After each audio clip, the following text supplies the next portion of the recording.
नमस्कार, मैं श्यामगिरी। आप देख रहे हैं टीएफडी इंडिया न्यूज 24। टीएफडी इंडिया न्यूज 24 में आप सभी दर्शकों का स्वागत है। 30 सांसद के हटते ही सरकार अल्पमत में आ जाएगी। ऐसे तो मोदी की छुट्टी हो जाएगी। बड़ी महत्वपूर्ण है कि मोदी सरकार की मुसीबतें कम होने का नाम नहीं ले रही हैं और बड़ी दुर्भाग्य सरकार के लिए है कि जिस नीतीश कुमार को तोड़ने का प्रयास कर रही थी वह सभी सांसद नीतीश कुमार के साथ हो गए, क्योंकि जो मोदी सपने सांसदों को दिखा रहे थे वह जब नीतीश कुमार ने खुद उनको नजदीक बुला लिया तो मोदी का नहीं, उन्हें बिहार की राजनीति करनी है। तो मैंने कहा था कि बिहार को गुजरात समझने की भूल न करें, नहीं तो बिहार के धोबिया पछाड़ जो यूपी बिहार के होते हैं ना, वो किसी काम के नहीं छोड़ते किसी को।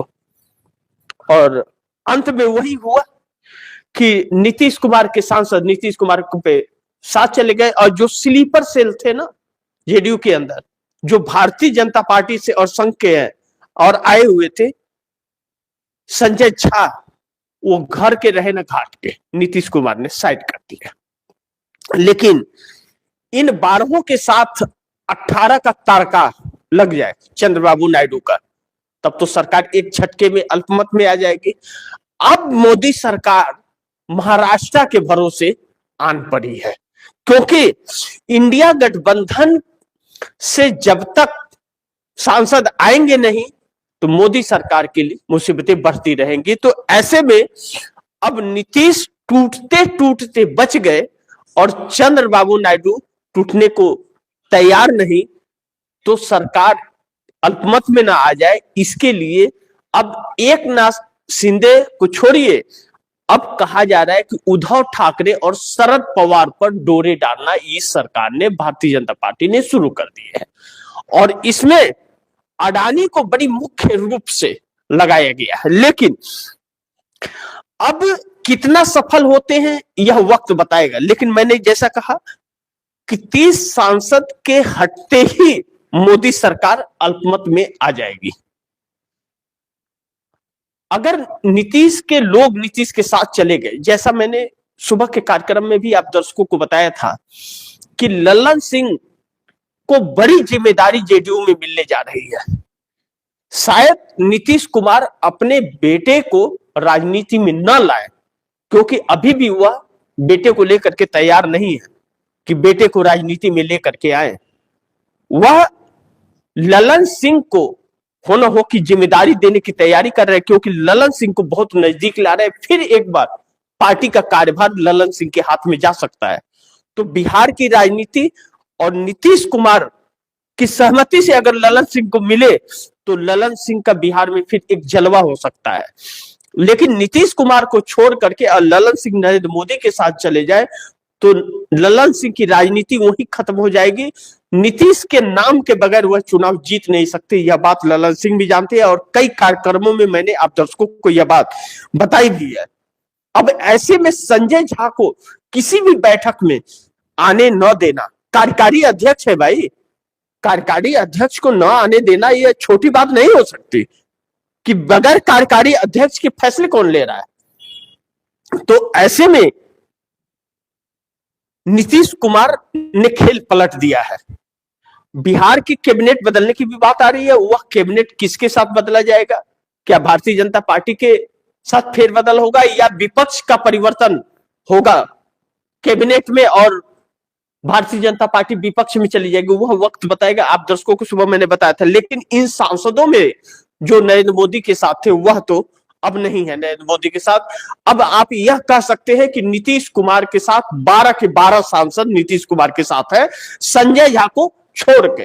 तो संजय झा लोकसभा सांसद नहीं है, वह राज्यसभा सांसद है संजय झा, और वह भारतीय जनता पार्टी के हैं, भारतीय जनता पार्टी से आए थे और वह आरएसएस के संघी हैं, संघ के विचारक है वह।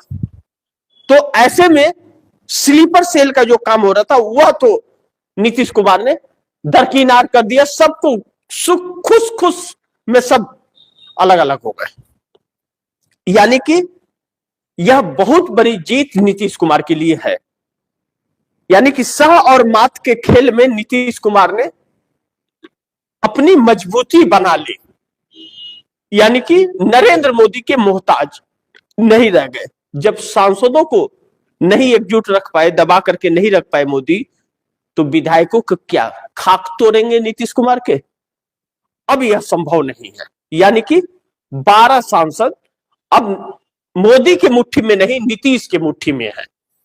वह नीतीश जैसे चाहेंगे वह अब करेंगे, क्योंकि अब जो वक्त है वह बदल गया, खेल पलट गया है। दूसरी चीज, अगर नीतीश के हैं तो 18 16 चंद्रबाबू नायडू के और 2 पवन कल्याण के, यह भी उन्हीं के पास है। यह मोदी के पास न थे और न है और न आगे रहेंगे। यह तो पहले से ही अलग है। बस चंद्रबाबू नायडू का एक ही मकसद था कि नीतीश मजबूत हो जाए और नीतीश के सांसद नीतीश के साथ हो जाए, वह मोदी के साथ ना रहे, ताकि वक्त आए जब साथ छोड़ने का या कोई फैसला लेने का तो लोचा ना हो टूटने का, तो लोचा ना हो टूटने का। तो वह चीजें हो गई। अब पहली प्राथमिकता नीतीश कुमार की यह है कि अब यह जो चंद्रबाबू नायडू चाह रहे थे, जिनके पास 16 सांसद और पवन कल्याण के पास 2 18 सांसदों के मालिक है, जिधर चाहे उधर होगा, तो अब क्या है, इससे एक बार्गेनिंग पावर बढ़ जाएगी।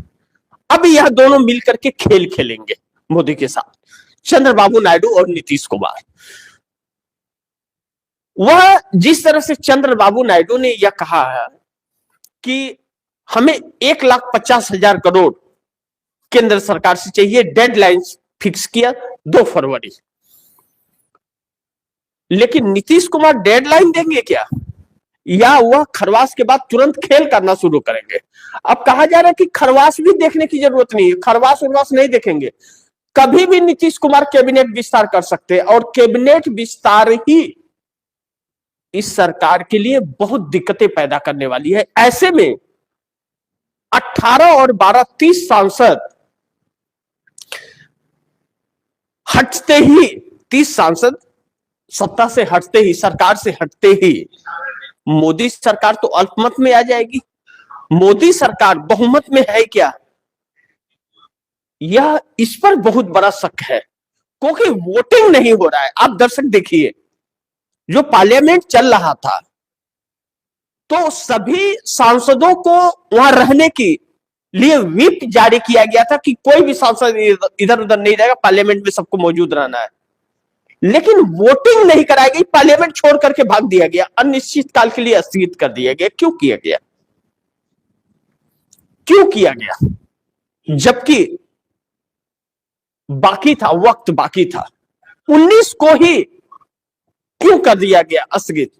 20 तक चलना था पार्लियामेंट।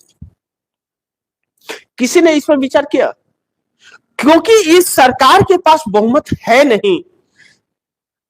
सहयोगी का तो छोड़िए, भारतीय जनता पार्टी के 240 सांसद जो हैं वही नरेंद्र मोदी के साथ नहीं खड़े हैं, क्योंकि उन 240 सांसदों की बैठक तो आज तक मोदी ने बुलाई ही नहीं है। तो कैसे मान ले कि सरकार बहुमत में है? यह तो सिर्फ हवा हवा ही चल रहा है, इतने सांसद वहां, उतने वहां, उतने वहां, उतने वहां, लेकिन सब एक है क्या? जिस तरह से व्यवस्थाएं चल रही हैं, या जिस तरह से नीतियां चल रही हैं, या जिस तरह से खबरें निकल रही हैं, सभी सांसद हैं क्या? इस बात की गारंटी कौन देगा कि सरकार बहुमत में है? और सरकार की कैसे सुने? पार्लियामेंट क्यों छोड़ के भागा? क्यों सांसदों को, क्या सांसद नहीं आने को तैयार थे, या सांसद वोट करने को तैयार नहीं थे? कैसे हू हल्ला से पास हो जा रहा था कानून? वोटिंग से दूर क्यों भागा गया?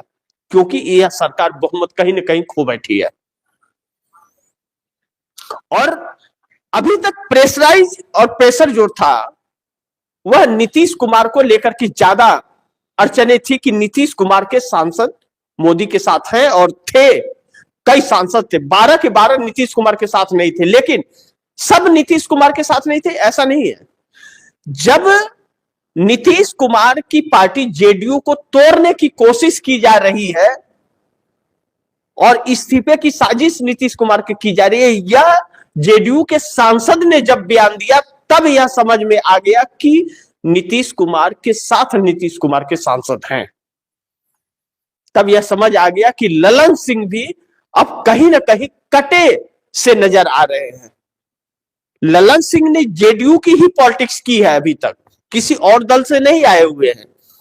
ललन सिंह जेडीयू के ही नेता है, लेकिन संजय झा स्लीपर सेल के तौर पर बैठाए गए। वह भारतीय जनता पार्टी के लिए उनका सोना उठना सब भारतीय जनता पार्टी के लिए, सोचना सब कुछ उन्हीं के लिए है, यानी कि वह स्लीपर सेल है। ऐसे ही स्लीपर सेल कांग्रेस में भी है। कांग्रेस उनसे जूझ ही रही है लगातार। लेकिन अब सोचना यह है कि इस सरकार के लिए किस हद तक यह नेता जा रहे हैं इस सत्ता को बरकरार रखने के लिए। यानी कि अब तो वाकई आप यह कह सकते हैं कि इस देश का लोकतंत्र और संविधान बहुत संकट में है। फिर तो यह एक बहुत बड़ी चुनौती है। लेकिन वक्त बड़ी बलवान होता है। अब नीतीश और चंद्रबाबू नायडू के तो सांसद इनके पास हैं। चंद्रबाबू नायडू के 18 तो उनके पास ही थे, लेकिन वह जिस तरह से छोड़ना चाहते थे साथ, वह सिर्फ छोड़ करके उनका काम नहीं होता। मोदी सरकार को गिराना पहली प्राथमिकता अगर है तो नीतीश के 12 और चंद्रबाबू नायडू के 18, एक साथ 30 सांसद यह होने बहुत कंपल्सरी जरूरी है। और यह 30 अगर हटते हैं तो नरेंद्र मोदी सरकार 63 पर, एक बैक 63 पर आ जाएगी और सरकार धड़ाम से गिर जाएगी। किसी और की जरूरत नहीं पड़ेगी, इसको बहुमत साबित करने का मौका नहीं मिलेगा, तुरंत इस्तीफा दे देना पड़ेगा। लेकिन इसीलिए शरद पवार और उद्धव ठाकरे पर डोरे डाले जा रहे हैं कि यह कमी पूरा करने के लिए शरद पवार के 8 और उद्धव ठाकरे के 9, 8, 17 यह आ जाए ताकि सरकार बच जाएगी। यह 30 सांसद अलग होने वाले हैं, इस बात की खबर भारतीय जनता पार्टी को लग चुकी है। इसीलिए क्योंकि यह 30 हटने से 263 पर आ जाएगी सरकार, यानी कि बहुमत के आंकड़े के बहुत नीचे आ जाएगी, 10 नीचे आ जाएगी।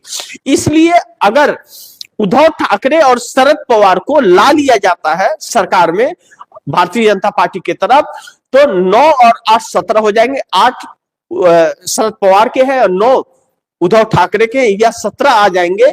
तो 17 आने का मतलब यह होगा कि सरकार बची रहेगी, सरकार गिरेगी नहीं।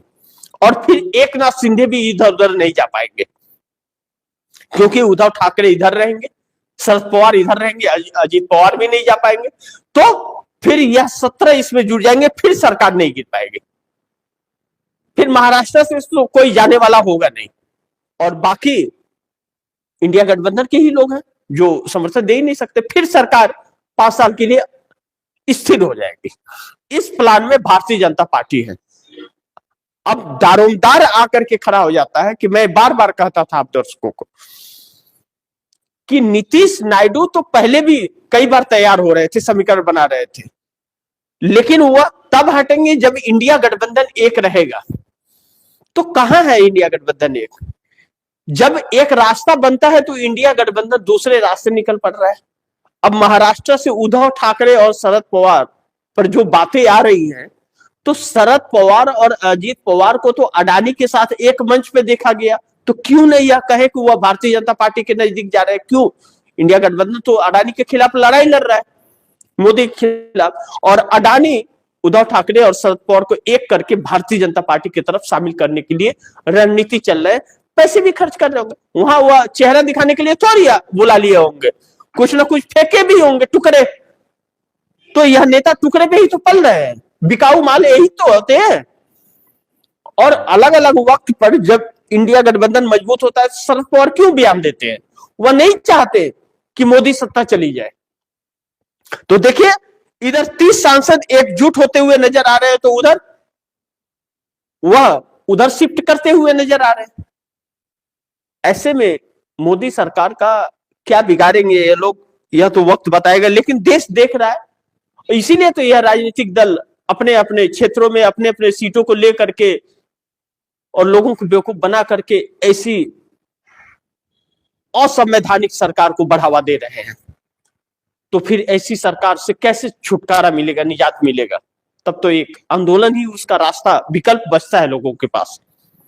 लेकिन अब इन नेताओं को सद्बुद्धि आए। लेकिन एक चीज यह है कि अगर शरद पवार ऐसा करते हैं तो शरद पवार के लिए मुसीबत खड़ी हो जाएगी महाराष्ट्र में, और महाराष्ट्र की जनता भी बहुत परेशान है। लेकिन नीतीश नायडू तो एक हो गए हैं, और यह 30 सांसद इस वक्त जो है मोदी के पक्ष में तो नहीं है, और यह अलग हुए तो सरकार अल्पमत में है। लेकिन भारतीय जनता पार्टी के अंदर भी सब कुछ ठीक ठाक नहीं है, इस बात से भी इंकार नहीं कर सकते। तो इस 30 सांसदों ने मोदी को बेचैन करके रख दिया है इस वक्त, और बेचैन कर दिया कि एनडीए सरकार का अब भगवान ही मालिक है। अगर शरद पवार एनडीए के साथ आने को तैयार नहीं हुए तब तो यह सरकार अब अल्पमत में हो जाएगी।